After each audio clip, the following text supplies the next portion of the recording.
Can you just start by telling us a little bit about your character and working with Tom in playing two very different brothers? Yes, we are quite different.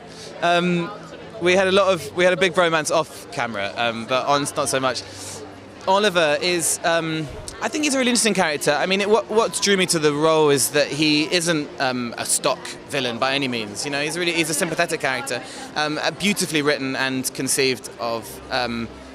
Because he really is a sort of a symbol of the times. He really represents a young, modern guy who is trying to do the right thing. Who, you know, he in modern day he'd be living in Islington. You know, he's not sort of particularly old school right wing in any way of the period. So I think, yeah, he represents what the views of the time were then and how far we've come since then. And I think also hopefully he might make us think.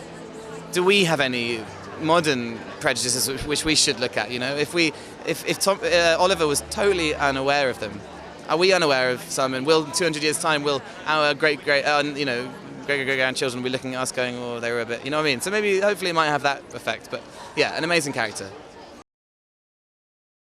I mean, it's imperative to have characters like Oliver. If you have a hero like a heroine like Dido and Sam Reed and Tom Wilkinson play guys who are incredibly progressive and in sort of the context of the period are sort of the heroes of the piece. But you have to, as you say, you have to set the context. And if you have everyone else as sort of written off as these stock villains who don't really have any particular reason for their views, then it kind of takes away from the progression and the point of the story. Whereas if people like Oliver are normal and of the modern people of the time, then it makes the whole journey much more kind of poignant, I think, for the doesn't make any sense at all.